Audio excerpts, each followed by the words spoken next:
Wapendwa, ni wasalimu tena wa mchana. Ni wakati wa neno. Kama vile ambavyo tumesomewa lengo letu la siku ya leo, tumeweza kusomewa na mchungaji Jenny Kutai kutoka katika kitabu cha Injili ya Luka sura ya 14 aya ya 25 hadi aya ya 33. Ujumbe wetu siku ya leo, our theme is about cost of discipleship. Gharama ya kukua mwanafunzi wa Yesu. Na tumesoma katika kitabu cha Luke chapter 14 verse 25 to 33. Brothers and sisters, in this world where we are living, I and you, we have so many confusions that come across our lives. Like the time we are now, we have this thing of COVID-19. And we had the Minister for Health giving us a quote that the way COVID-19 is behaving is we behave normally, it will treat us abnormally. So if you just take things that are here on this earth normally, you will find them treating you abnormally. Brothers and sisters, during ancient time, wakati ule wa kitambo, katika jamii zetu za Kiafrika, we had that period of passing from childhood to manhood. Even women, kuna wakati wakifika umri wa kubalee, kuna mambo ambayo yalikuwa yanafanyika. Na mambo hayo ambayo yalikuwa yanafanyika ni kama haya. Ya kwamba for a boy to be confirmed to be a man, there was a cost he was to undergo. I think like in Luyaland, a boy alikuwa anaambiwa ajenge simba yake. Simba kwa Kiswahili sijui inaitwaje. Cottage yake. Na hiyo cottage, nobody will help you to build it. It is you to look for trees, poles, nails, grass, and you make it by yourself. And the climax of everything was how to get this grass, because somebody will show you there is grass. That one that we used to call ibebe. Siku hizi haiko, mambo ni digital. Watu wanajenga siku hizi mabati. So hiyo ibebe, you will uproot it. Don't use a panga.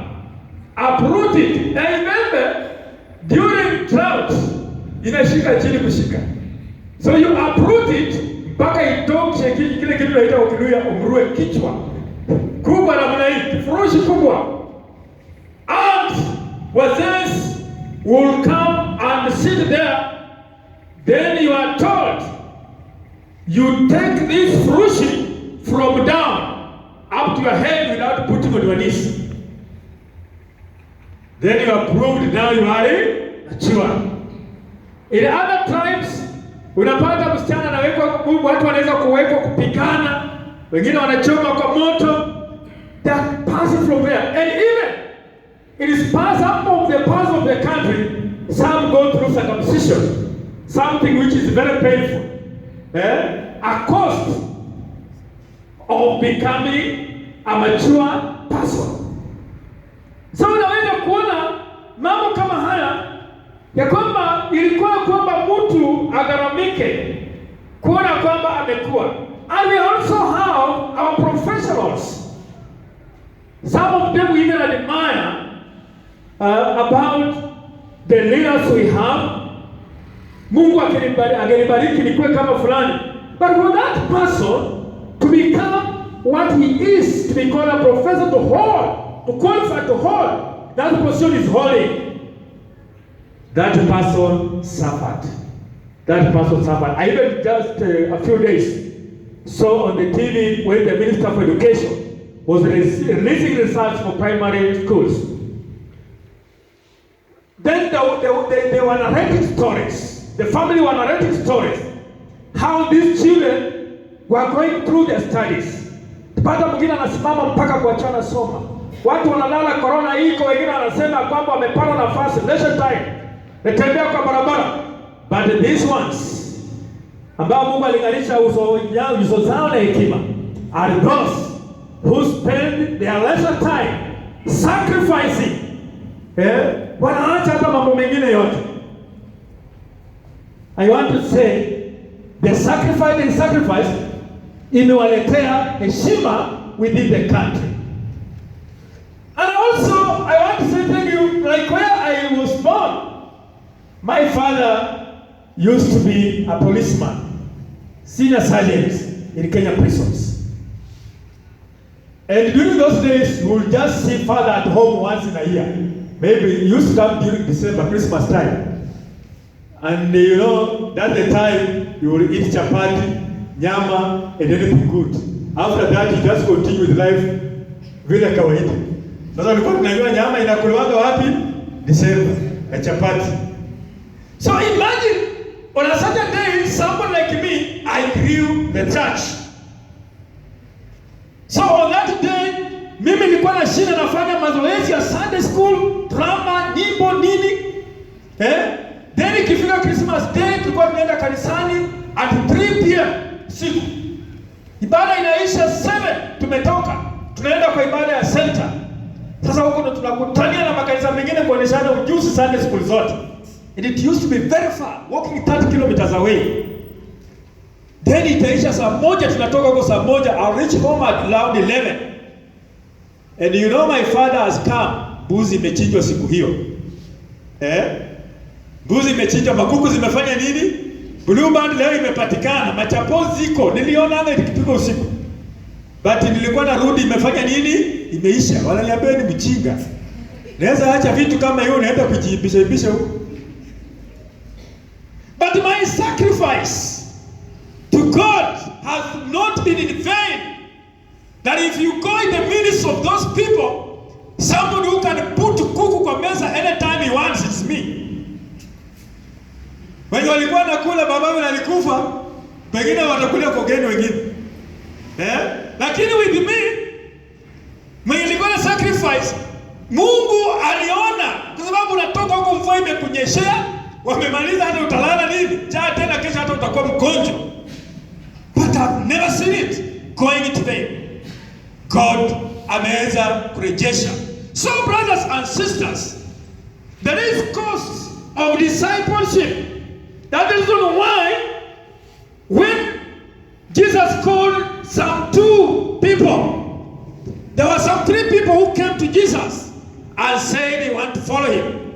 And he asked them, kikombe chenye nitanywea na nywea, unaweza kukinywea? Na akasema ndio. Akawaambia haya ambayo tumesoma. Mwingine akasema, baba yangu na mama yangu ni wazee sana. Can you allow me to go and bury them first so that I can come and follow? Because if I follow you, they will die and dog will eat them. So allow me to go and bury them first. The second person said, mimi nimenunua ng'ombe za kulima juzi. Waje nini nifundishe? Sijui kulima ni kama nimekufuata, zilimiange bibi yangu na watoto. Wengine naye akasema, nimeoa juzi. Mkazi ya Shilomwea. Wacha niende nifanye nini? As I so nobody follow Christ. Because they will not count the cost of discipleship. Ndio kwa sababu unaweza kuona wakati Yesu alikuwa approached na watu mbalimbali. Maandiko ambayo tumesoma inasema, once when large crowds of people were going along with Jesus, he turned and said to them, those who come to me cannot be my disciples. They cannot be disciples unless they love me more than they love father, mother, wife, and children, brothers and sisters, and themselves. Well, those who do not carry their cross and come after me cannot be my disciples.